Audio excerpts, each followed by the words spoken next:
Okay, guys, today we're going to work on the assignment found in Google Classroom.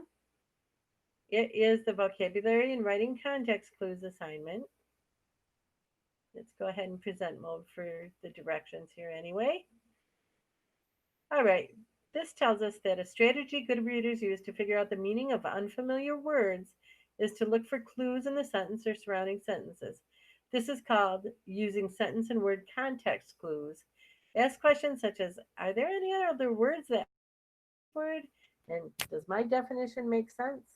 For example, read these sentences from Tiger Sun and look at the underlined word. Here's the sentence. Instead, they brought the tigress newborn cub. Start again, sorry. Instead, they brought her the tigress newborn cub. He was a small, quivery ball of golden fur with wobbly legs and toothless gums. The rope they tied around his neck was so tight that it was practically choking him. Instantly, Chen Ma's heart went out to this helpless creature, whose jade green eyes were glistening with tears. Okay, the word they want us to look at is quivery. So, this is how to use the strategy. To help understand what the word quivery means, you can look at the words around it. The rest of the sentence describes the baby tiger. The following sentences say the rope nearly choked him and there were tears in his eyes. He's a baby and is probably afraid, so quivery might mean that he's shaking with fear.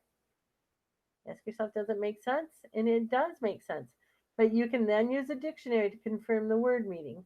There are dictionaries available online. Now, if we keep going, it tells you to take the context clues practice. The next slides contain sentences from the story, Tigerson.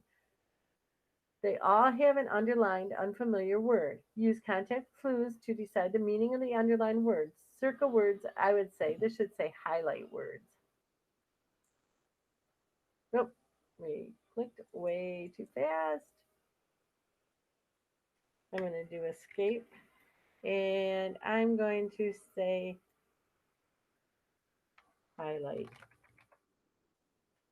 You to highlight words or phrases that helped you make your decision. And of course, you're going to write your own definition in the empty text box. Let's look at the first one that I did for you. Okay, I did it for you. Let's look at it closer. And it says the elderly widow looked at the tiger baby and sighed. They told me to butcher you, to salt and smoke your flesh for my meat supply. Your skin would make warm boots for my feet.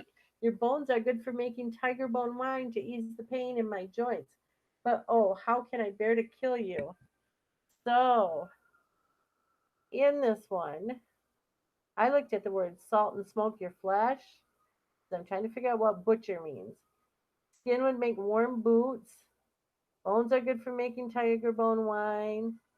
And then she goes on and says, how can I bear to kill you? So we know that killing it would be part of the problem too. So let's go here. I would highlight these words too, kill you. Or bear to kill. I'm just going to use the words to kill. Because you know, all these things, if you were going to do all these things, that's going to kill the baby cub, right? So, and to do this, you'd have to cut it up. So, my guess was to butcher means to cut up for cooking. And when I looked up the definition, put that bigger again, it was a verb, slaughter or cut up an animal for food. So, there, I did the first one for you. Now you can do the rest on your own. Any questions with any assignment, you can always email me and I usually get back right away.